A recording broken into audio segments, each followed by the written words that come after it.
Good afternoon. My name is Dan Weissenhofer, and I'm here with Tiwari. And today we're going to present to you about one of the biggest MBA buzzwords around, big data. More specifically, how American Express and Capital One use big data in their business models. I hope you enjoy our feature presentation. First, what is big data? It is made up of the three V's: velocity, volume, and variety. Velocity is the rate at which data is received, ingested, and acted upon. Even though there are exorbitant amounts of data streams every second, it is important to be able to analyze data in a timely manner. Volume. Big data comes in large data sets from millions of sources: media, RFID tags, cookies, not the chocolate chip kind, and many more. The last part is variety. Data comes in ones and zeros, words, pictures, phrases, and all different types need to be analyzed to find the meaning behind them. So what does this mean for us?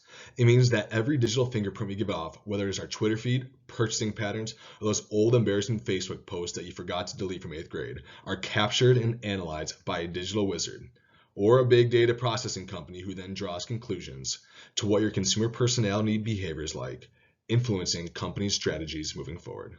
Now, for our presentation, we picked two companies that we thought had the closest association with each other and are also at the forefront of their industries: Capital One and American Express. Richard Fairbank and Nigel Morris founded Capital One in 1988 with the support of Richmond, the Virginia-based Signet Bank. The credit card company was ranked among the top 10 credit card issuers in the United States after signing up more than 5 million customers. They have three divisions, namely Capital One Credit Card, Capital One 360 Consumer Banking, and Capital One Commercial Banking. Their business model is primarily based on the interest income they generate from the credit cards, which is approximately 80%. American Express Company, also known as Amex, was founded in 1850. The company is best known for its charge cards, credit cards, and traveler's checks. In 2016, Amex accounted for 22.9% of the total dollar volume of credit card transactions in the United States, with 112.8 million cards issued. Interestingly, Amex started as a joint merger of the express companies owned by Henry Wells, William Fargo, and John Warren Butterfield. Wells and Fargo would later split off and form their own company, Wells Fargo. They were the first in the industry to issue embossed plastic cards in 1959. Amex's business model is primarily spend fee based, with 75% of their income coming from these sources and 25% coming from the interest income. Both these companies use the data they gather from the consumers, like name, age, address, type of purchases, purchase patterns, perceived income, etc., to gain insights into your mind as a consumer. They then use these insights, after much analysis, to cater to your needs and provide you with customized recommendations for fraud detection, to internally benchmark their targets and acquire new customers.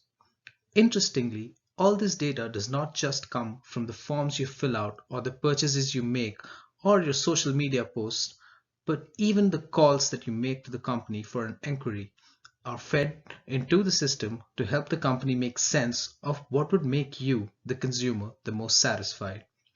All of this data is cleaned, analyzed by algorithms, and then presented to the decision makers who gather all the insights and come up with solutions that would benefit the consumer and the company. Moving on to the impact on the process effectiveness of big data on each of these companies, we can see that since American Express has a closed loop system, that is, they do not require a network partner like Visa or MasterCard, they have greater autonomy on the data that feeds into their business model. They have real-time data that is analyzed directly, allowing a competitive advantage in their industry. However, Capital One does have its own ace. They have been at the forefront of technological advancement and have never been a traditional banking company. They have pretty much reinvented themselves as a technology one. Using Hadoop as a base, they have created an analytics engine in-house to cater to their customized needs, while Amex is still focused on third-party MapReduce technology that comes with the Hadoop system base. This gives Capital One the ability to gain better insights, specifically catered to their own requirements as they control development, improving their own process effectiveness greatly by not having to rely on any third party, and also helping their consumers with the technological challenges as part of their B2B partnership. These companies use data to not only improve their customer experience, but also how they produce new products and services. So first, let's look at a couple extremes examples of two customers, one holding an Amex card and one holding a Capital One card, and show how each of these companies tailor their strategy accordingly. First, we have Amex Alex. Here are a few bits of information that Amex has received from his application and purchasing habits. He's 34 years old, purchases a snack from JP Morgan every morning, address in New York City, makes purchases in Europe 3 separate times a year, always flying first class, bought his Tesla with an Amex, and pays his taxes with an Amex. Seems pretty straightforward? Okay, on to the next. And now, for comparison's sake, let's take Capital One Christie. She's 23 years old, buys a snack from Mendoza every day, didn't travel last year, purchases basic economy plane tickets when she flies. She's trying to learn how to manage her finances, and she pays her taxes with her credit card as well. Now, what can these companies draw from these two individuals?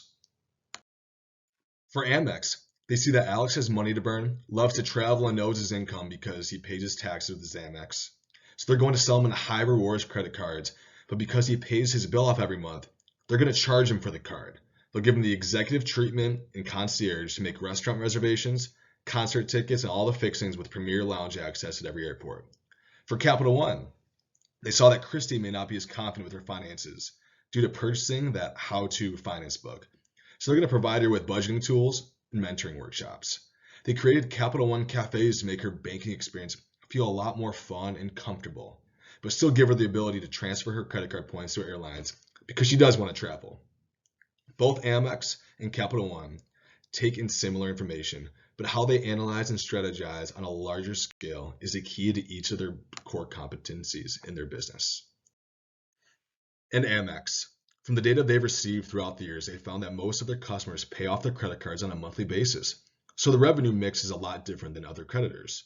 So what do? They know their consumers may be a little more wealthier and are able to spend extra money on the extra perks, so they charge high annual fees for their credit cards, but give their customers access to lounges in airports, elite statuses at hotels, airlines, car rentals for the travel, and hundreds of other perks to keep their customers happy and keep them with Amex. They do not partner with Visa MasterCard and process every payment, giving them real-time data on where you are and what you're doing, providing real-time coupons. Pretty crazy, huh? Overall, the types of data these companies both receive is similar, but how they use that data is different. Amex uses real-time processing, while Capital One uses Visa and MasterCard. Amex tailors their products to the wealthier, and Capital One is more of the mentor. So remember, next time you use your credit card, Big Brother is watching and may target your next move based on your prior purchasing patterns. Thank you for your time.